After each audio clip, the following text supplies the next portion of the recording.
একটা মেয়েকে জিজ্ঞাসা করেছে যে তুমি কেন শিবিরকে ভোট দিয়েছো, সে বলছে কি জানেন, উত্তর শুনলে অবাক হয়ে যাবেন। সে বলেছে আমার মা বলেছে ওদেরকে ভোট দিও। মা কেন বলে? মা বলে এই কারণে, মা তার কন্যা সন্তানের নিরাপত্তা চায়। মা বুঝতে চেয়েছে যে কারা ছাত্র সংসদে আসলে তার কন্যাটা নিরাপদে থাকতে পারবে। বিশ্ববিদ্যালয়ে পড়ুয়া ছেলে মেয়েরা মাদের কথা শুনছে, জাতীয় নির্বাচনে শুনবে না? এটাও কিন্তু মাথায় রাখতে হবে যে আগামী নির্বাচনেও আমাদের ভোটাররা যা চাইবে তাই ঘটবে। মামলা, চাঁদাবাজি, দখলদারি, এই সমস্ত প্রত্যেকটা ঘটনায় কিন্তু আপনি দেখবেন বিএনপির নাম জড়িয়ে আছে।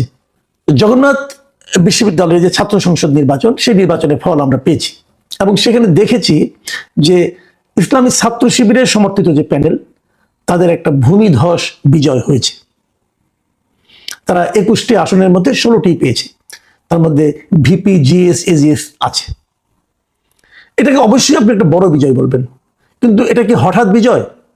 এটা কি আচমকা বিজয়? না, তা বলা যাবে না। বলা যাবে না এই কারণে যে এ ধরনের বিজয় এর আগে ডাকসুতে হয়েছে, জাহাঙ্গীরনগরে হয়েছে, রাজশাহী বিশ্ববিদ্যালয়ে হয়েছে। এগুলো কিন্তু হয়েছে, ধারাবাহিকভাবে হয়েছে।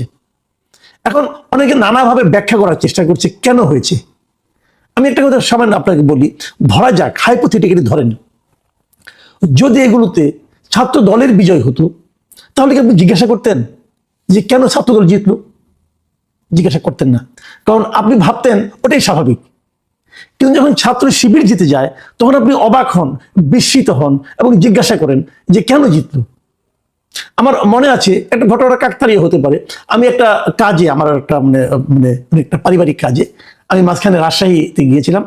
রাজশাহী বিশ্ববিদ্যালয়ের একজন অধ্যাপকের একটা মেয়ের বিয়েতে আর কি। সে ওখানে যেদিন আমি গেলাম, যাওয়ার পর দিন আমি রাজশাহী বিশ্ববিদ্যালয়ের ক্যাম্পাসে ছিলাম রাতে। তো থাকার পর পরদিন যেদিন রাকসু নির্বাচনটা হয়ে গেল, ওদিনে রাতে আমি যে এখানে পৌঁছেছিলাম, পরের দিন সকালে পৌঁছেছিলাম। পরের দিন সকালে আমি ওখানে পৌঁছেছিলাম। পৌঁছে ক্যাম্পাসের মধ্যে একটা ওদের যে রেস্টুরেন্টে সবাই তারা খায়, ওখানে ওপেন জায়গায়, সেখানে আমি সকালে নাস্তা করছিলাম। ওখানে বেশ কয়েকটা মিডিয়ার লোকজন ছিল, বিভিন্ন ঢাকার মিডিয়া। তাদের একজন আমাকে দেখে চিনতে পারলো যে কোনো কারণে হোক, চিনে আমার কাছে তারা গেল, যে জিজ্ঞাসা করলো আপনার কি মনে হয় এই রাকসুতে শিবিরের বিজয়টা কেন হয়েছে?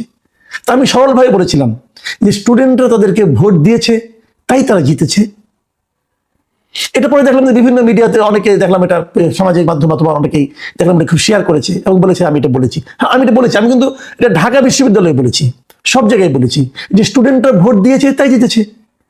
আপনি বরং প্রশ্ন করেন স্টুডেন্টরা কেন ভোট দিল, এবং এই প্রশ্ন করার জন্য আপনাকে বেশি দূর যাওয়ার দরকার নাই। আপনার ঘরেই একটা স্টুডেন্ট আছে, হয়তোবা সে ঢাকা ইউনিভার্সিটিতে পড়ে না, হয়তো জাহাঙ্গীরনগরে পড়ে না, জগন্নাথে পড়ে না, রাজশাহী ইউনিভার্সিটিতে পড়ে না, চিটাগাং ইউনিভার্সিটিতে পড়ে, হয়তো এখানে কোনোটাতেই পড়ে না, হয়তো সে একটা বেসরকারি বিশ্ববিদ্যালয়ে পড়ে, হতে পারে। কিন্তু তাকে জিজ্ঞাসা করেন, সে বলতে পারবে কেন ঘটনাটা ঘটেছে। এটা আসলে পার্টিকুলার কোনো একটা বিশ্ববিদ্যালয়ে ঘটেনি, এটা একটা জেনারেশনের মধ্যে ঘটেছে, একটা প্রজন্মের মধ্যে ঘটেছে, একটা প্রজন্মের মধ্যে পরিবর্তন হয়ে গেছে। আমি আপনি টের পাইনি, এই জন্য আমি আপনি অবাক হচ্ছি, ওরা কিন্তু অবাক হয়নি। এটাই বাংলাদেশের রাজনীতির বর্তমান বাস্তবতা। এই বাস্তবতাকে যদি আপনি মেনে নিতে না পারেন, তাহলে আপনি অবাক হবেন, বিস্মিত হবেন। আর যদি মেনে নিতে পারেন, তাহলে ভাববেন যে হ্যাঁ, এটাই স্বাভাবিক। এখন আমরা আলোচনা করি যে কেন হলো। যারা এটাতে অবাক হন, তাদেরকে একটু উপলব্ধি দিতে চাই আমি। ভাই, আপনারা একটু চিন্তা করুন সোসাইটিতে কি ঘটছে এবং কেন ঘটছে। আমি কিন্তু এর ভালো মন্দ নিয়ে কথা বলছি না। আমি আবারও বলি, আমি এখনো মনে করি আমাদের এই প্রজন্ম চায় বলেই এই রেজাল্ট আসছে। এবং যে কথা আমি শেষে বলবো, সেটা আগে একটু বলে নেই যে আগামী নির্বাচনেও আমাদের ভোটাররা যা চাইবে তাই ঘটবে। যদি সেখানে ম্যানিপুলেশন না হয়, যদি সেখানে ভোট ডাকাতি না হয়, যদি সেখানে নির্বাচনের নামে কোনো হঠকারী সিদ্ধান্ত কেউ না নেয়, তাই ঘটবে যা ভোটাররা চাইবে। এখন ভোটাররা কি চায় প্রথমত বলে নেই। এই যে স্টুডেন্টরা, এই যে ইয়াং প্রজন্ম, নতুন একটা প্রজন্ম, তারা যে ইসলামী ছাত্র শিবিরকে ভোট দিয়ে নির্বাচিত করছে, তারা কি জাতীয় নির্বাচনে ভোটার না? তারাও ভোটার। তারা যে পরিবারে থাকে সেই পরিবার ভোটার না? সেই পরিবারও ভোটার। আমি একটা অদ্ভুত একটা জিনিস দেখলাম, আমি আপনাদেরকে এটা একটু শেয়ার করতে চাই। একটা পত্রিকায় দেখলাম যে ওনারা বেশ কিছু লোকের সঙ্গে আলাপ করেছে, অনেক স্টুডেন্টের সঙ্গে আলাপ করেছে ঢাকা ইউনিভার্সিটি এবং অন্যান্য ইউনিভার্সিটিগুলো রেজাল্টের পর, এবং সেখানে একটা মেয়েকে জিজ্ঞাসা করেছে যে তুমি কেন শিবিরকে ভোট দিয়েছো। সে বলছে কি জানেন, উত্তর শুনলে অবাক হয়ে যাবেন। সে বলেছে আমার মা বলেছে ওদেরকে ভোট দিও। মা কেন বলে? মা বলে এই কারণে, মা তার কন্যা সন্তানের নিরাপত্তা চায়। মা বুঝতে চেয়েছে যে কারা ছাত্র সংসদে আসলে তার কন্যাটা নিরাপদে থাকতে পারবে, সে মা বলেছে। আবার আরেক দিকে কথা, মা কেন বলেছে? মা তো আগে বলতো না, এখন মা কেন বলে? তার মানে মার মধ্যেও কি কোনো পরিবর্তন হয়ে গেছে? হ্যাঁ, হয়েছে। এই জায়গাটাতে আমাদের যে ট্র্যাডিশনাল পলিটিক্যাল পার্টিগুলো আছে, সেই পার্টিগুলোকে একটু শিক্ষা নিতে হবে। সেটা আমি বলি, আমি নিজে অনেক জায়গায় যোগাযোগ করে দেখেছি, এবং আমারও তো গ্রামে লোকজন আছে, গ্রামাঞ্চলে মফস্বলে মেয়েদের মধ্যে জামাতে ইসলামী অসম্ভব মানে অভাবিত তারা কাজ করেছে। এটা অন্য অন্য আমাদের ট্র্যাডিশনাল পলিটিক্যাল পার্টিগুলো চিন্তাও করতে পারবে না, তারা কি পরিমাণ কাজ নারীদের মধ্যে করেছে। আমার মাঝে মাঝে খুব হতাশ লাগে এটা ভেবে, যে আগামী নির্বাচনে এই নারীদের মধ্যে যারা এত কাজ করলো, যারা আগামী নির্বাচনে যারা নারীদের কাছ থেকে প্রচুর ভোট পাবে বলে আমি এখনো মনে করি, সেই জামাতে ইসলামের প্রার্থী তালিকায় নারী নাই। এটা আমাকে খুব আহত করে, হতাশ করে। কেন তারা এটা করছে? এটার কিন্তু আবার আফটার ইফেক্ট থাকতে পারে, এটা ওনারা ভালো বুঝবেন। ওনাদের হয়তো এটাই রাজনীতি, হয়তো এটাই বাংলাদেশের নারীরা চায় যে আমাদের উপর অন্য কেউ মাতব্বরি করবে, আমরা এটা মেনে নেব। আমি জানি না, আমি বলতে পারবো না, কিন্তু এটা আমাকে একটু হতাশই করে বলা যায়, একটু অবাক করে। কিন্তু বাস্তবতা হলো, বাংলাদেশের প্রত্যন্ত অঞ্চলের নারীদের মধ্যে জামাতে ইসলাম অনেক কাজ করেছে, এবং জামাতে ইসলাম তাদেরকে প্রভাবিত করতে অনেক ক্ষেত্রে পেরেছে। তার প্রভাব আমরা এখনই কিন্তু বিভিন্ন জায়গায় পেতে শুরু করেছি। ছাত্র সংসদে পড়ছে, তার বিশ্ববিদ্যালয়ে পড়ুয়া ছেলে মেয়েরা মাদের কথা শুনছে, জাতীয় নির্বাচনে শুনবে না? এটাও কিন্তু মাথায় রাখতে হবে। ব্যর্থতাটা কোথায়? কার ব্যর্থতা? অথবা সফলতাটা কোথায়? কেন সফলতা? এই নিয়ে অনেক ইকুয়েশন হয়েছে, অনেকে নানা কথা বলেছে। যেমন আমার নিজেরও কিছু ইকুয়েশন ছিল, আমার নিজের দুটো ইকুয়েশন ছিল, সে দুটো আপনার সঙ্গে আমি শেয়ার করি। প্রথম ইকুয়েশন হলো, এই বিশ্ববিদ্যালয়গুলোতে ছাত্রলীগ যখন ছিল, মানে আওয়ামী লীগের আমলে স্টুডেন্টদের উপর এক ধরনের টর্চার চলতো। টর্চারটা এরকম, তাদের মিছিলে যেতে হবে, তাদের কথা শুনতে হবে, পরীক্ষা তোমার গোল্লায় যাক, মিছিলে আসো, এরকম অনেক কিছু ছিল, গণরুম ছিল। এটা কারা করতো? আমরা যদি বলবো ছাত্রলীগ করতো, না, এটাকে ছাত্রলীগ ভাবলে হবে না, এটা আসলে করতো সরকারি দল। যে দলটা সরকারে থাকে তাদের যে ছাত্র সংগঠন, তারা এই কাজগুলি করতো।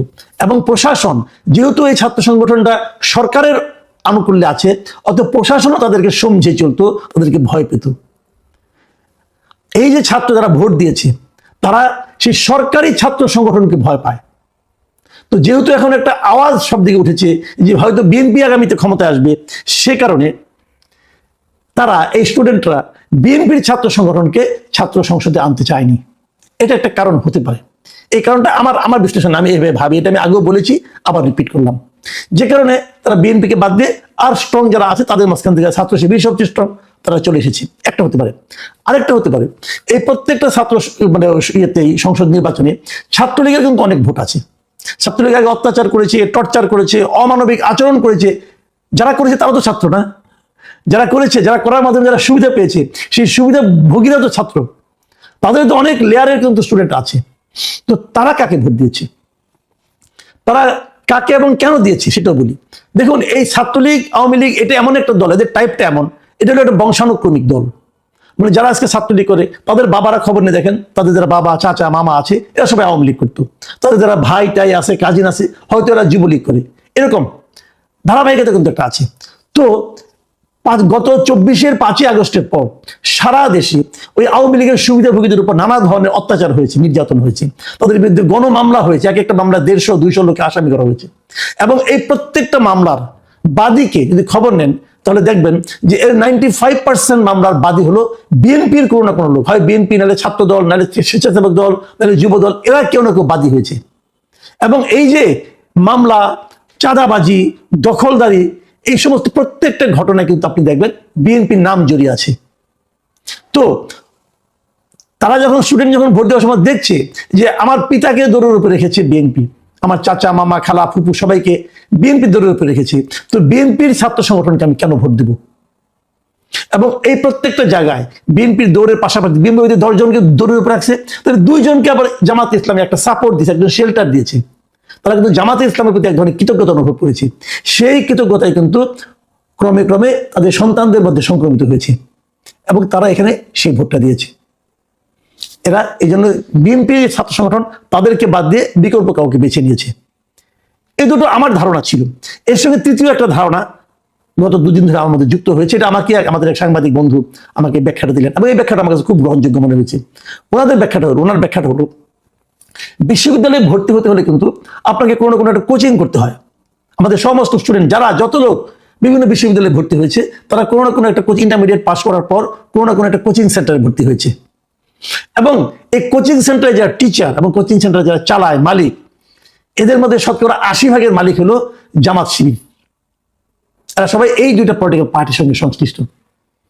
যখন গত 17 বছর আওয়ামী লীগ যখন জামাতকে নানাভাবে সব ধরনের সামাজিক, সব ধরনের পলিটিক্যাল রাজনৈতিক কর্মকাণ্ড থেকে বিচ্ছিন্ন করে গেছিল, তখন তারা এইদিকে মনোনিবেশ করেছিল এবং এখানে পড়াতে যে একদিকে তারা ভর্তির জন্য প্রস্তুত করেছে, আরেকদিকে তারা ধর্মীয় শিক্ষা এবং ইসলামী ছাত্র শিবিরের যে শিক্ষা সেই আদর্শগুলো ধীরে ধীরে এদের মধ্যে ঢুকিয়ে দিয়েছিল। এবং অনেক ক্ষেত্রে এমনও হয়েছে যারা নাকি মেধাবী কিন্তু দরিদ্র, তাদের কাছে তারা টাকা পয়সা পর্যন্ত নেয়নি, তাদের ফিস দিতে হয়নি, বিনা পয়সায় পড়িয়েছে। সেই কৃতজ্ঞতা বোধ এবং সেই শিক্ষা দুটো একত্র হয়ে কিন্তু একটা বিরাট জেনারেশনের একটা বড় অংশ কিন্তু ছাত্র শিবিরের প্রতি এক ধরনের সহানুভূতি তারা কিন্তু প্রদর্শন করছে। সেটারই একটা ফল আমরা বিশ্ববিদ্যালয়ের নির্বাচনগুলোতে দেখছি।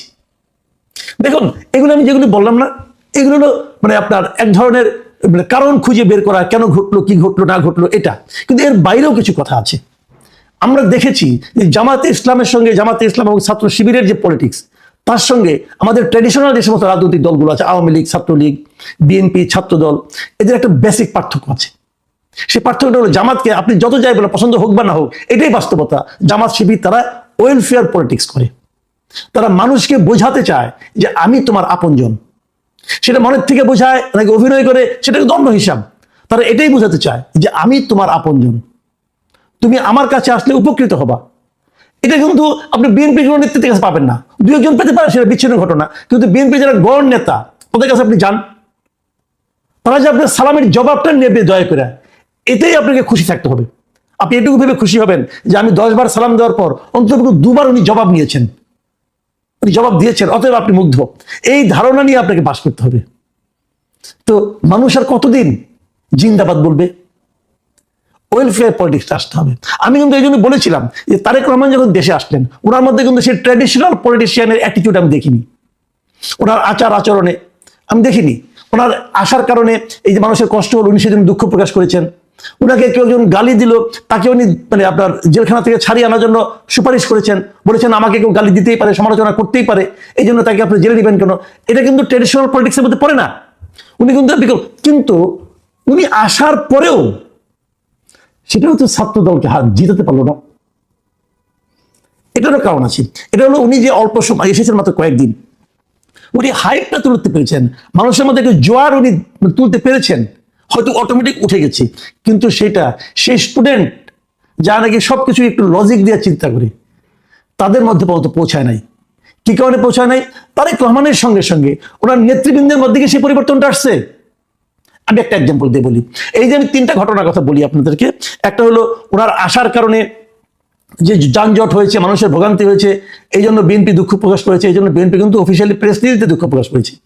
যেখানে ওনাকে সমাবেশ করা হয়েছিল, সেখানে ময়লা আবর্জনা পড়েছিল, সেটা পরিষ্কার করার জন্য বিএনপি উদ্যোগ নিয়েছে, সেটাও বিএনপি প্রেস রিলিজ দিয়ে করেছে। এবং ওনাকে সমালোচনা করার জন্য যাকে গ্রেপ্তার করা হয়েছিল, তার ব্যাপারে তাদের কোনো ক্ষোভ নাই, তাদের কোনো অভিযোগ নাই, সেটাও বিএনপি প্রেস রিলিজ দিয়ে করেছে। আচ্ছা ভাই, এই প্রেস রিলিজগুলি এতদিন দেন নাই কেন? তারেক রহমান আসার কারণে কেন দিলেন? আসার পর কেন দিলেন? তার মানে এতদিন কি আপনাদের সঙ্গে তারেক রহমানের কথাবার্তা হয় নাই? হয়েছে।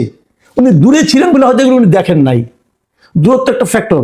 কিন্তু আপনারা কেন উপলব্ধি করতে পারলেন না? আপনারা তো ওনার কাছে ছিলেন, আপনারা কেন ওনার সঙ্গে কথা বলে ওনার মন মানসিকতা বুঝেন নাই আপনার নেতা কি চায়? বুঝেন নাই ওনার উনি কোন পলিটিক্স চালু করতে চায়? আপনি কেন করেননি? করেননি এই কারণে, এটা যে করার দরকার এটাই তো আপনি ফিল করেন না। আপনি তো ওই রাজনৈতিক স্কুলে পড়েন নাই রে ভাই। আপনি তো সেই ট্রেডিশনাল পলিটিক্সের মধ্যে আছেন। রাজনীতি পরিবর্তন হয়ে গেছে ভাই। রাজনীতি এখন জনগণের কাছে চলে যাচ্ছে। জনগণ সিদ্ধান্ত নিবে আপনি কি আচরণ করবেন। আপনার সিদ্ধান্তে জনগণ আর চলবে না। সেই রাজনীতি যদি না করতে পারেন, সামনে কিন্তু বেশি দিন সময় নাই। আমি কিন্তু সবাইকে বলছি, এটা মনে করার কোনো কারণ নাই যে বিএনপিকে আমি হেল্প করার চেষ্টা। আমি ভাই হেল্প সবাইকেই করছি। আমি বলতে চাচ্ছি যেটা, সেটা হলো জনগণ সিদ্ধান্ত দেবে যে দেশকে চালাবে। জনগণ সিদ্ধান্ত দিবে আপনি পলিটিক্যাল লিডার, আপনার কি আচরণ করা উচিত। সেটা আপনি যদি না মানতে পারেন, যদি জনগণের সেই সিদ্ধান্ত, জনগণের সেই ইশারা যদি আপনি বুঝতে না পারেন, তাহলে আপনি আপনার জন্য নিজের কবর খুঁড়বেন। এবং জনগণ সেই ইশারা কিন্তু দিচ্ছে। এই যে স্টুডেন্ট মানে আপনার যে পলিটিক্স, এই যে বিশ্ববিদ্যালয়গুলোতে যে ছাত্রদের যে রায়, সেই রায় কিন্তু সেই ইশারা। আমি প্রথমটাকে হয়তো ভেবেছিলাম যে হঠাৎ করে আচমকা হয়ে গেছে, কিন্তু যখন পরপর এরকম 4বার 5বার হয়, একই ফল হয়, তখন কিন্তু আমি বলবো যে বিএনপি অথবা অন্য যারা ট্র্যাডিশনাল পলিটিক্স করছেন, তাদের আরেকবার নিজেদের দিকে তাকানোর প্রয়োজন দেখা দিয়েছে।